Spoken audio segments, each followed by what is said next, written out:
हमारे साथ शिवसेना उद्धव बाला साहब ठाकरे की वरिष्ठ नेता और सांसद प्रियंका चतुर्वेदी जी हैं। मैम, आप नामांकन भरने के लिए यहाँ पर अपने दोनों कैंडिडेट्स के जो है आए हुए थे, क्या कहेंगी, माहौल किस तरीके का दिख रहा है आपको? देखिए, आप खुद उस माहौल में शामिल थे और आप समझ सकते हैं किस तरीके का माहौल है, जहाँ पे जनता ने भी निर्णय बना लिया है।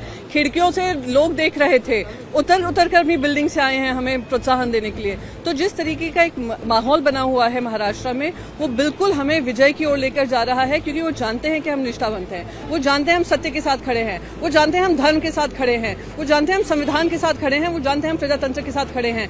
हम उनकी लड़ाई लड़ते रहेंगे, हम जन की बात करेंगे, ये लोग मन की बात करने वाले लोग हैं। तो हम जीतेंगे और हम विजयी होंगे, क्योंकि हमारे पास जनता का आशीर्वाद है। प्रधानमंत्री कह रहे हैं हमारे साथ असली शिवसेना है, नकली शिवसेना में और असली शिवसेना में आपको किसको चुनना है, ये आपको तय करना। जो खुद झूठों के पुलिंदे कसते हों, उनका मैं जवाब नहीं देना चाहूंगी। वो नहीं निर्णय लेंगे कौन असली कौन नकली, वो जनता निर्णय ले चुकी है। जनता के मन में उद्धव जी हैं और जनता उन्हीं को विजयी बनाएगी। और आपको जब भी देखते हैं ना नरेंद्र मोदी जी, महाराष्ट्र की जनता वो ये देखती है कि आपने महाराष्ट्र के अधिकारों का हनन किया है, आपने महाराष्ट्र से इंडस्ट्रीज उठाकर दूसरे राज्यों में ले गए हैं। महाराष्ट्र के जब युवा आपको देखते हैं ना नरेंद्र मोदी जी, ये पूछते हैं कि हमसे क्या गलती हुई जो आपने हमारा सारा कारोबार वहां पे भेज दिया, हमें रोजगार के माध्यम जो मिलने थे वो आपने गुजरात भेज दिए। जब महिलाएं देखती है ना प्रधानमंत्री जी को, वो पूछते हैं मणिपुर पे चुप क्यों थे, आप कर्नाटका में आपके खुद के ही अलायंस के पार्टनर रेप कर रहे थे, सेक्सुअली असॉल्ट कर रहे थे लोगों को, सिटिंग मेंबर पार्लियामेंट है, आपने उनको टिकट दी।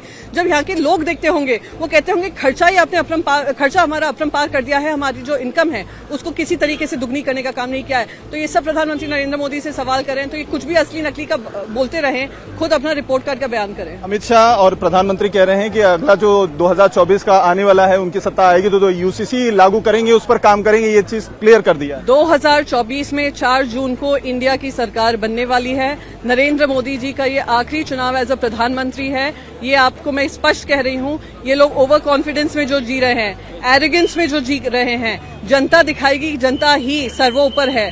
पहले हमारा देश, फिर हमारी जनता, फिर उनकी चुनी हुई सरकार। आखिरी सवाल मैम, मंगलसूत्र को लेकर और जो प्रॉपर्टी में डिवीजन को लेकर प्रधानमंत्री कह रहे हैं कि ज्यादा जिनके पास बच्चे हैं उनको दे दिया जाएगा। कांग्रेस का मैनिफेस्टो इस तरीके से कहता है, जो मुस्लिम लीग का है उनका। आपने मैनिफेस्टो पढ़ा है?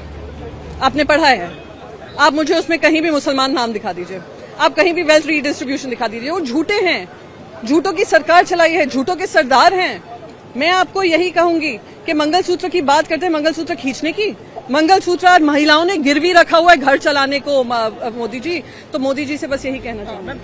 तो ये थी प्रियंका चतुर्वेदी जो कह रही थी कि झूठ का पुलिंदा और सबसे बड़े झूठे नेता है प्रधानमंत्री मोदी, जो लोगों को बरगला रहे हैं। लेकिन लोगों की जो नाराजगी है वो 4 जून को सामने आएगी, जब वोट के जो परिणाम है वो इंडिया गठबंधन के पक्ष में होंगे और नरेंद्र मोदी की जो सरकार है वो सत्ता से बाहर हो जाएगी। कैमरामैन संतोष देवते के साथ अतुल सिंह, इंडिया टीवी, मुंबई।